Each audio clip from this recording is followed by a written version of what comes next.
Respected all parents and all my dear students, very good morning all of you. Students, welcome to the SST class. Today we will read chapter number 4 in history and the name of the chapter is Tribals, Decus and the Vision of a Golden Age.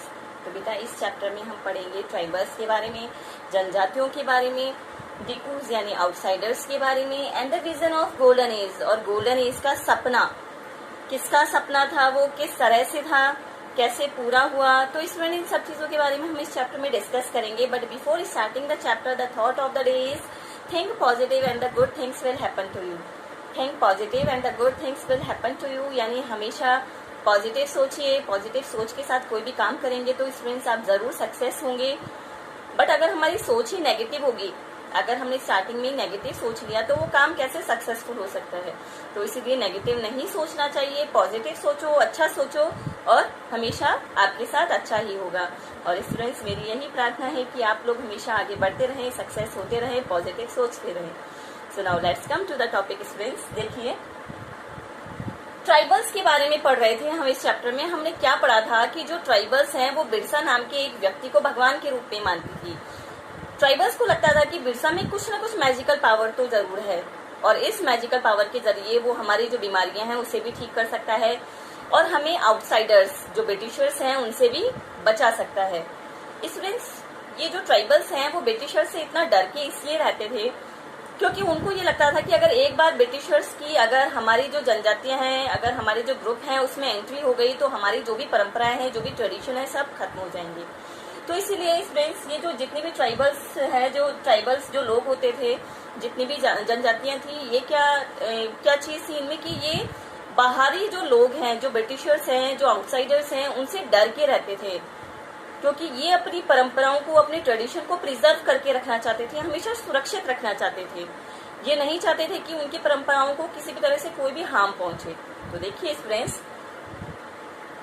जब Britishers की entry हो गई थी, obvious सी बात है, Britishers ने जब पूरे भारत में कंट्रोल कर लिया था तो किसी न किसी तरह से जो उसका इफेक्ट है वो ट्राइबल्स पर भी जरूर होगा, जनजातियों पर भी जरूर होगा. तो देखिए, जैसा कि मैंने आपको बताया था कि ब्रिटिशर्स के आने से पहले जो ट्राइबल्स जो ग्रुप हैं, जो जनजातियां हैं, वो कुछ ना कुछ काम करती थी. जैसे कुछ लोग शिफ्टिंग कल्टीवेशन करते थे, कुछ लोग एनिमल्स हर्डिंग करते थे, जानवरों को पालते थे, कुछ लोग क्या करते थे, जंगलों से जो रूट्स होते हैं, फ्रूट्स होते हैं, उनको कलेक्ट करके लोकल मार्केट्स में बेचते थे. तो कुछ ना कुछ वो छोटा मोटा से ही काम करते थे और अपना जीवन चला रहे थे. लेकिन जैसे ही ब्रिटिशर्स की एंट्री हो गई थी तो उसके बाद काफी अफेक्ट हुआ ट्राइबल्स ग्रुप में. बहुत सारी चीजें चेंज हुई, बहुत सारी चीजों पर अफेक्ट हुआ. तो क्या क्या चीजें अफेक्ट हुई थी वो देखिए. How did colonial rule affect tribals. तो कॉलोनियल रूल के कारण ट्राइबल्स में क्या क्या अफेक्ट हुआ था वो देखिए. नंबर फर्स्ट है affect on the tribal chief. सबसे पहला तो जो ट्राइबल जो चीफ थे, जो ट्राइबल के जो चीफ होते थे, सबसे पहला तो अफेक्ट उस पर हुआ था. सेकेंड अफेक्ट हुआ था शिफ्टिंग कल्टीवेशन. ये ट्राइबल्स लोग क्या करते थे कि एक जगह पर खेती करते थे, कुछ समय के लिए वहां पर खेती की जाती थी और जब उनको लगता था कि जमीन अब उतनी उपजाऊ नहीं है तो वो उस जगह को छोड़कर कहीं और चले जाते थे और वहां पर कुछ और समय तक खेती करते थे. तो उनका जो ये जो प्रोसेस था शिफ्टिंग कल्टीवेशन का, वो भी अफेक्ट हुआ था. Affect on forest laws. अब जो कॉलोनियल जो रूल है, जो ब्रिटिशर्स हैं, उन्होंने फॉरेस्ट को भी अपने कंट्रोल में ले लिया था. तो जो जंगल का जो कानून है, फॉरेस्ट लॉज है, क्योंकि ब्रिटिशर्स के पहले जंगलों पर किसका कंट्रोल था, जंगल में कौन रहते थे, ट्राइबल्स लोग रहते थे. तो जैसे ही ब्रिटिशर्स की एंट्री होगी तो ऑब्वियस सी बात है कि फॉरेस्ट लॉज पे भी अफेक्ट होगा. Problem with trade. अब जब जंगलों पर कॉलोनियल रूल के कारण अफेक्ट हुआ है, जंगल कानून अफेक्ट हुआ है, तो ऑब्वियस सी बात है कि जो वो व्यापार करते थे, जो ट्राइबल लोग हैं वो व्यापार करते थे, तो उसमें भी प्रॉब्लम तो आएगी. तो स्टूडेंट्स, यहाँ पर मैंने आपको पॉइंट्स में बताए हैं. अब हम डीपली एक एक पॉइंट को डिस्कस करेंगे कि किस तरह से जो ट्राइबल चीफ है, शिफ्टिंग कल्टीवेशन है, फॉरेस्ट लॉज है और जो ट्रेड है वो किस तरह से अफेक्ट हुआ, उसका क्या क्या परिणाम. देखिए, सबसे पहले हम पढ़ेंगे कि कॉलोनियल रूल के कारण ट्राइबल चीफ पर किस तरह से अफेक्ट हुआ था. ट्राइबल चीफ कौन होता था? देखो बच्चों, ट्राइबल चीफ वो व्यक्ति होता था जो कि अपने ग्रुप को मैनेज करने का काम करता था, जो कि अपने ग्रुप में कंट्रोल करता था. अगर मान लीजिए किसी भी ने, जो ट्राइबल्स लोग हैं उनमें किसी भी व्यक्ति ने कुछ भी गलत काम किया है तो उन्हें क्या पनिशमेंट देनी है, तो वो सारा जो है वो ट्राइबल चीफ ही डिसाइड करता था, एक तरह से वही जज होता था और वही कानून होता था। तो स्टूडेंट देखिए, कॉलोनियल रूल की जब एंट्री हो गई थी, जब ब्रिटिशर्स आ चुके थे, तो उसके बाद ऑब्वियस सी बात है कि ये जो भी कंट्रोल करने का जो काम है वो सारा ट्राइबल चीफ के हाथों से अब किसके हाथ में आ गया था, ब्रिटिशर्स के हाथों में चली गई थी ये जो उनकी पावर है। तो कॉलोनियल रूल के कारण क्या क्या अफेक्ट हुआ, ट्राइबल चीफ में क्या अफेक्ट हुआ, उनकी पावर किस तरह से लॉस हो गई, तो ये सारा हम पॉइंट्स पढ़ेंगे। देखिए, सबसे पहले है कि दे लॉस्ट देयर पावर। सबसे पहला कि उन्होंने अपनी पावर लॉस कर दी थी। जो उनकी पावर थी अपने ग्रुप को कंट्रोल करने की, वो पावर अब उनके हाथों में नहीं थी और वो किसके पास चली गई थी, ब्रिटिशर्स के पास चली गई थी। नंबर सेकंड है they lost their administrative control. देखो, ब्रिटिशर्स के पहले एडमिनिस्ट्रेशन को, मतलब जो अपने जो ग्रुप हैं उनको मैनेज करने का काम, कंट्रोल करने का काम सारा ट्राइबल चीफ का ही होता था। तो जैसे ही ब्रिटिशर्स की एंट्री हुई तो उन्होंने ये पावर भी खो दी और जो एडमिनिस्ट्रेटिव कंट्रोल की जो पावर थी अब वो किसके पास चली गई थी, ट्राइबल चीफ से कहाँ चली गई थी, वो चली गई थी अब ब्रिटिशर्स के पास।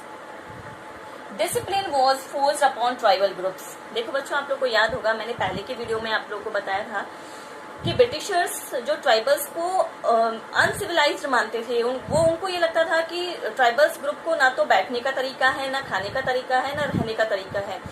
तो हमें सबसे पहले इन्हें सिविलाइज बनाना होगा, इन्हें कुछ ऐसे रूल्स बनाने होंगे इनके लिए कि ये सिविलाइज बन सकें। तो स्टूडेंट, इस तरह से डिसिप्लिन रूल्स बना दिए गए और अननेसेसरी फोर्सफुली ट्राइबल ग्रुप्स को वो मानना होता था। तो student, discipline was forced upon tribal group. Tribal group के ऊपर डिसिप्लिन अननेसेसरी फोर्स कर दिया गया कि उन्हें वो रूल्स मानना ही है। दे हैड टू पे ट्रिब्यूट टू ब्रिटिशर्स।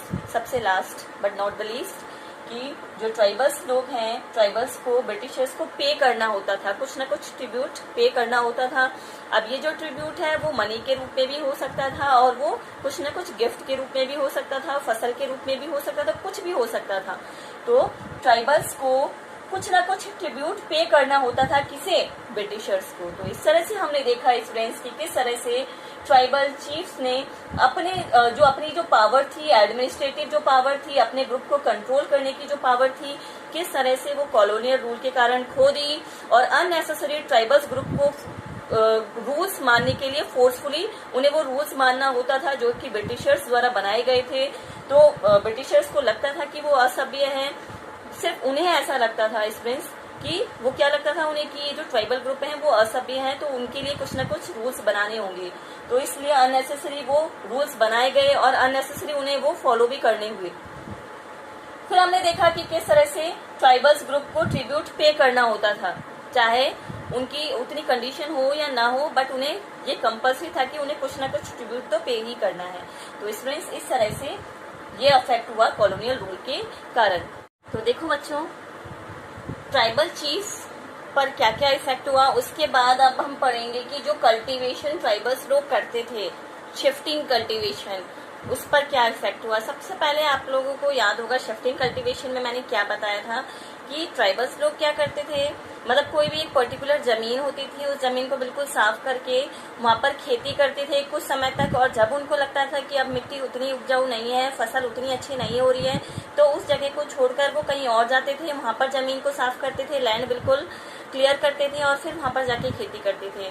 तो ये था शिफ्टिंग कल्टीवेशन। लेकिन ब्रिटिशर्स को ये लगता था कि भाई जो इनका ये जो मेथड है शिफ्टिंग कल्टीवेशन का वो बिल्कुल सही नहीं है, इन्हें परमानेंट खेती करनी चाहिए, सेटल्ड कल्टीवेशन करना चाहिए। ऐसा किसको लगता था, ऐसा लगता था ब्रिटिशर्स को। तो ऑब्वियस सी बात है, अब ब्रिटिशर्स को ऐसा लग रहा था तो शिफ्टिंग कल्टीवेशन तो अफेक्ट होना ही है। तो देखिए किस तरह से अफेक्ट हुआ। ब्रिटिशर्स ने एक नया रूल पास किया। ब्रिटिशर्स ने क्या कहा कि भाई जितने भी किसान हैं अब वो एक जगह पर सेटल हो जाएं और वहां पर परमानेंट खेती करें। तो देखिए सबसे पहले हम इसको इस पॉइंट से पढ़ेंगे, पी यानी है पीजेंट्स।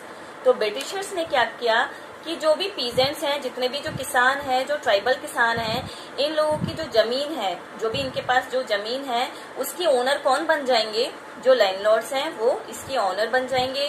तो क्या होगा, जो पीजेंट्स हैं वो जो टैक्स पे करने का काम, खेती करने के बाद जो टैक्स पे होता है, वो टैक्स पे करने का काम किसको करेंगे, वो करेंगे जो ओनर्स हैं। और ओनर्स किसको बना दिया था, ब्रिटिशर्स ने ओनर्स बना दिए थे लैंडलॉर्ड्स को। जो जमींदार वगैरह होते थे उन्हें ओनर्स बना दिया था। तो किसान जो है टैक्स पे करने का काम करेंगे ऑनर्स को, और ऑनर्स किसको देंगे फिर वो टैक्स, वो देंगे ब्रिटिशर्स को।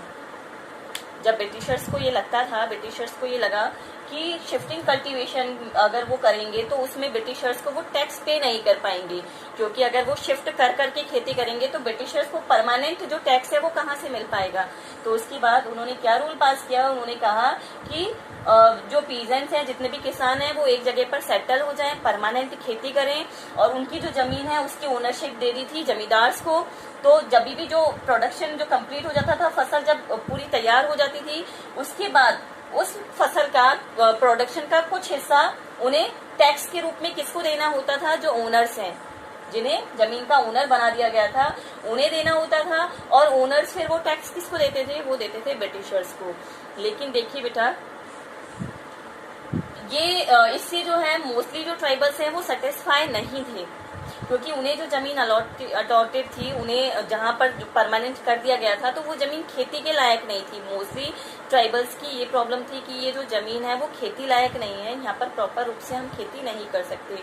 तो इस तरह से उनका जो पुराना जो मेथड था शिफ्टिंग कल्टीवेशन का, वो भी किसी न किसी तरह से कॉलोनियल रूल के कारण अफेक्ट हुआ। बच्चों, ट्राइबल चीफ के बाद, शिफ्टिंग कल्टीवेशन के बाद अब हम पढ़ेंगे कि फॉरेस्ट लॉज, जंगल का जो कानून है उस पर क्या इफेक्ट हुआ था। देखिए, tribes were not allowed to move freely. जैसा कि हम सभी जानते हैं कि जंगल से ट्राइबल्स लोगों का बहुत ज़्यादा कनेक्शन था, क्योंकि जंगल से ही वो मोस्टली जो रूट्स हैं, फ्रूट्स हैं, ये सब कलेक्ट करके लोकल मार्केट में भेजते थे। वो जंगलों में ही रहते थे, जंगलों में ही घूमते थे। तो जो ब्रिटिशर्स हैं उन्होंने बैन कर दिया, उन्होंने मना कर दिया। उन्होंने कहा कि अब जितने भी जो ट्राइब्स हैं वो इधर उधर फ्रीली मूव नहीं कर सकती हैं, वो इधर उधर अब नहीं घूम सकती हैं। तो रिस्ट्रिक्शन लगा दिया कि केवल एक लिमिटेड एरिया ही होगा जहां पर वो रह सकते हैं, जहां पर वो घूम सकते हैं। They could not collect fruits. अब एक और कानून बना दिया गया, और क्या कहा गया कि अब जितने भी जो ट्राइब्स हैं वो फ्रूट्स या रूट्स कुछ भी कलेक्ट नहीं कर सकते हैं जंगलों में से। Number 3, animal hunting was also band. यानी ये हमने देखा था, पहले हमने पढ़ा था कि जो मोस्टली जो ट्राइबल्स जो ग्रुप हैं वो क्या करते थे, ग्रुप में जाते थे और एनिमल्स का शिकार करते थे। तो अब ब्रिटिशर्स ने उस चीज पर भी पाबंदी लगा दी थी कि अब कोई भी ट्राइब किसी भी जानवर का शिकार जंगल में नहीं करेगा। Number 4, they were not allowed to cut wood. अब किसी भी ट्राइबल पीपल को, किसी भी ट्राइब्स को, किसी भी जनजाति के लोगों को अलाउ नहीं था कि वो जंगलों में से लकड़ियां काट सके, क्योंकि स्टूडेंट्स इसके पीछे जो ब्रिटिशर्स हैं, ये जितनी भी चीजें इन्होंने, ये सारे जो भी रूल्स बनाए थे, इसके पीछे उनका जंगलों के लिए वेलफेयर नहीं था, बल्कि वो अपना ही प्रॉफिट सोच रहे थे। वो चाहते थे कि जानवरों का शिकार वो खुद करें, और जो एनिमल्स जो प्रोडक्ट होते हैं उसको हाई रेट में उसको सेल करें। और they were not allowed to cut wood. वो क्या सोच रहे थे कि जो लकड़ियां वगैरह भी हैं वो वुड को कट करके वुड को सेल करें, वो भी हाई रेट में वो बेचें, या जो फर्नीचर वगैरह जो बनाए जाते हैं, जो फर्नीचर वगैरह में इन वुड का यूज हो और उन्हें प्रॉफिट मिल सके। तो ये जो भी रूल्स बनाए गए थे वो इसीलिए बनाए गए थे क्योंकि जो ब्रिटिशर्स हैं वो अपना प्रॉफिट सोच रहे थे। वो जंगलों के बारे में, जंगलों के वेलफेयर के लिए नहीं सोच रहे थे, बल्कि वो अपना प्रॉफिट सोच रहे थे। उन्हें ये लग रहा था कि फ्रूट का, एनिमल्स का और वुड का जो यूज है वो उनके प्रॉफिट के लिए हो, ना कि ट्राइबल लोग उनका यूज करें।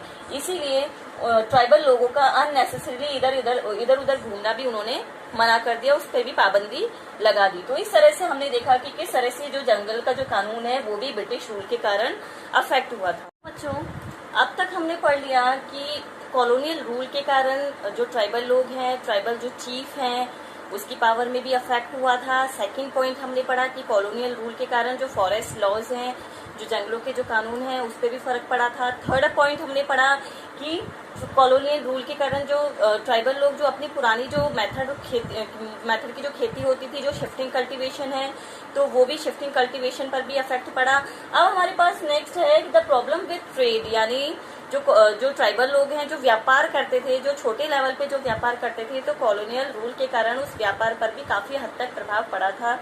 तो देखिए बच्चों, जैसा कि आप सभी जानते हैं कि जो ट्राइबल लोग हैं वो कैसा व्यापार करेंगे। अब वो इतने ज्यादा स्टैंडर्ड तो थे नहीं कि वो बहुत ज्यादा बड़े बड़े व्यापार करेंगे। तो क्या होता था, वो छोटे छोटे व्यापार जो लोकल मार्केट में सामान को बेचते थे, खरीदते थे। जैसे मैंने आपको बताया था कि वो जंगलों से क्या करते थे, रूट्स हो गए, फ्रूट्स हो गए, या जो एनिमल्स जो प्रोडक्ट हो गए, तो वो ही लोकल मार्केट में बेचते थे। तो इसी तरह का व्यापार वो करते थे। और एक और चीज मैंने आप लोग को बताई थी स्टूडेंट, आप लोग को याद होगा, मैंने आपको बताया था कुसुम फ्लावर के बारे में। तो ट्राइबल लोग क्या करते थे कि जंगलों में से ये जो कुसुम फ्लावर है वो कलेक्ट करते थे। कुसुम फ्लावर का क्या यूज होता है, कुसुम फ्लावर का यूज होता है कपड़ों में डाई करने के लिए।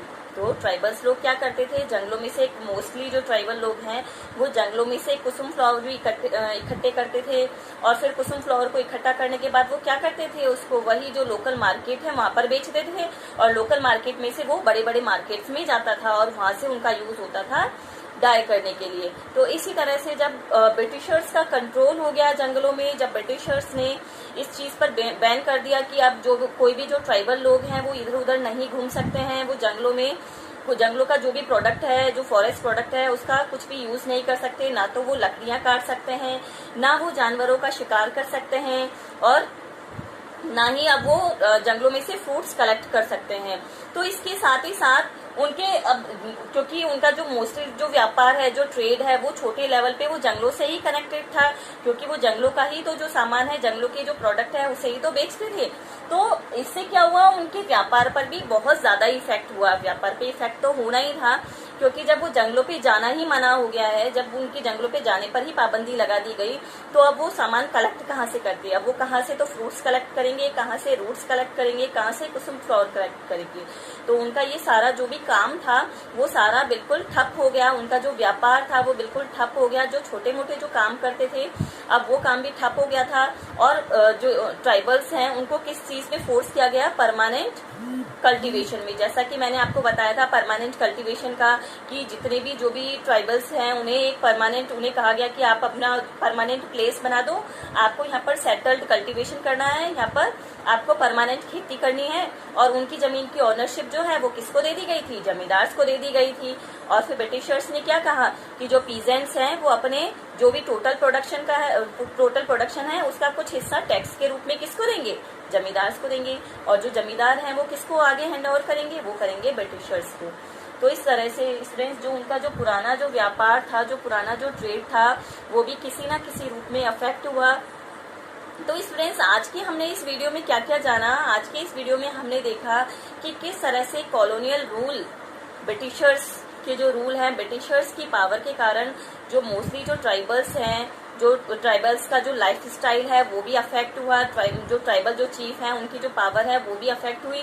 और शायद यही रीजन था कि वो जो भी आउटसाइडर्स हैं, जिनका जो चैप्टर का जो नेम है डिकूज, तो जो भी आउटसाइडर्स हैं, जो फॉरेनर्स हैं, शायद यही रीजन है कि वो किसी भी फॉरेनर को, किसी भी ब्रिटिशर्स को अपने ग्रुप में एंट्री देने से वो डरते थे। वो शायद यही इसीलिए सोचते थे कि अगर कोई भी बाहर का कोई भी व्यक्ति हमारे ग्रुप में या हमारे जो जनजाति समाज में आएगा तो शायद हो सकता है कि जो हमारी पुरानी परंपरा है, जो हमारा पुराना व्यापार है, वो किसी न किसी रूप में अफेक्ट हो। और एक्चुअल में ऐसा ही हुआ स्टूडेंट। आज के आपने वीडियो में देखा कि किस तरह से कॉलोनियल रूल, यानी ब्रिटिशर्स की जैसे ही एंट्री हुई, जैसे ही भारत में एंट्री हुई और उन्होंने अपना कंट्रोल जैसे ही ट्राइबल में, यानी जो जनजातियां हैं, जैसे ही उन्होंने अपना कंट्रोल उनपे जमा दिया, तो उसके बाद क्या हुआ, बहुत सारी चीजें अफेक्ट हुई।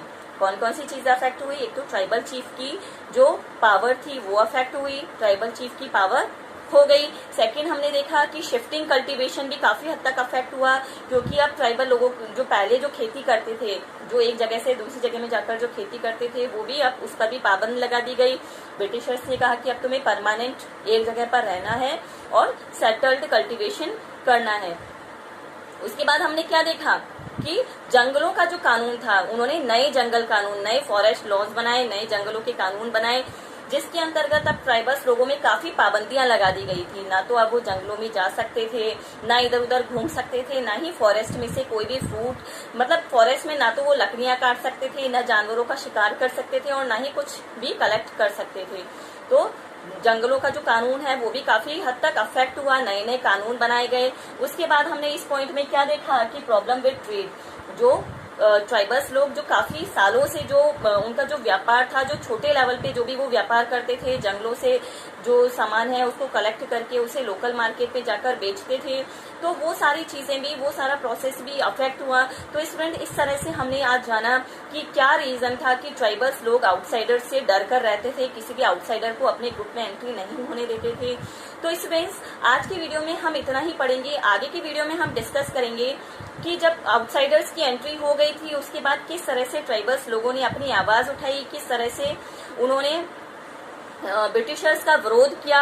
तो विरोध करने के लिए उन्होंने क्या क्या किया, किस तरह से उन्होंने विरोध किया, वो सारा जो प्रोसेस है वो हम नेक्स्ट वीडियो में डिस्कस करेंगे। तो स्टूडेंट्स आज की वीडियो में अगर आपको कोई भी प्रॉब्लम है, कुछ भी डाउट है, तो you can ask me, you can call me any time. So till then all students keep learning, stay home, stay safe, take care all and thank you for watching this video.